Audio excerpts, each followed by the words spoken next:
Jangan hanya kejar impian. Tubuh pun perlu dijaga. Bila usia meningkat, tubuh mula beri petanda. Sendi berbunyi bila bergerak. Mudah letih walau jalan sekejap. Cepat lemah dan mudah jatuh sakit. Ini bukan sekadar keletihan biasa. Tubuh anda perlukan penjagaan dari dalam. Golgi Jeli Gamat teman kesihatan yang menyokong perjalanan anda, melembabkan sendi, tingkatkan tenaga, bantu anda terus melangkah yakin.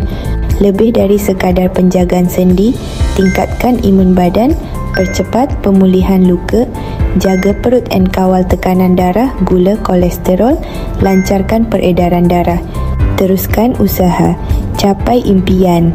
Dengan tubuh sihat, hidup lebih bermakna. Golgi Jeli Gamat. Kekuatan dalaman untuk hari esok yang lebih cemerlang.